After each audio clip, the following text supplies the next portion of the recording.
Hi, it's All Action No Plot, talking all things Tottenham Hotspur. Spurs have lost to Man City, so today I'm going to look at one reason why I think we lost the game, but also two reasons to be a bit more positive going forward. First of all, I think one of the main reasons we lost the game was the general attitude and lack of aggression throughout. Now, I know the concept of passion can be a bit overplayed. If you think back to the World Cup a few years ago when Brazil players were crying during the national anthem, showing all that passion, and then lost 7-1, passion can be overplayed. But in this instance, I think it was relevant. We all knew City were going to come at us all guns blazing. They were going to be desperate for revenge. And they absolutely did that. We all expected it. By contrast, though, the Spurs players' attitude seemed to be that they didn't even want to be there. They kind of had the sense of being very satisfied with themselves for what happened on Wednesday night in the Champions League and feeling a little aggrieved perhaps that they had to turn up and do it all over again. And it showed in the opening exchanges in particular. City were first to the second balls, they were snapping at us when we were in possession.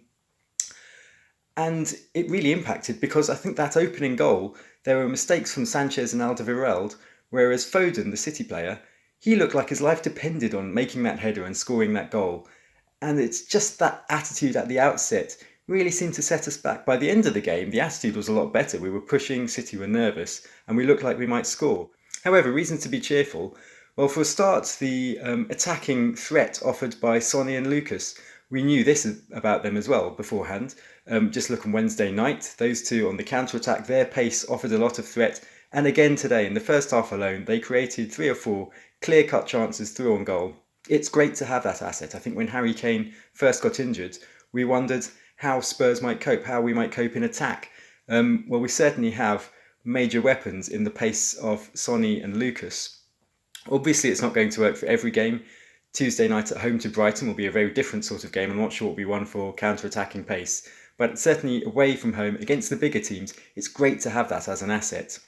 And a second reason to be optimistic about the future, I think, were the performances of Juan Foyth and Davinson Sanchez in central defence. I know Sanchez was at least partly at fault for the goal we conceded, and Juan Foyth, when he first went up against Sterling, got beaten a bit too comfortably. But thereafter, they both did really well. They were both very strong, and they both showed good judgment.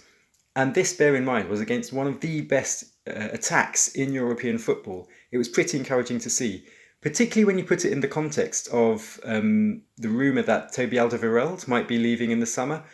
Spurs aren't exactly the sort of club to go and break the bank and spend hundreds of millions on a new central defender. So if we're going to replace Alderweireld, if he does go, it's going to have to be from within. And in that context, it was really encouraging to see such solid performances from Foyth and Sanchez. Let me know your thoughts, do leave a comment below, and do check out the blog allactionnoplot.com for more observations on Spurs against City.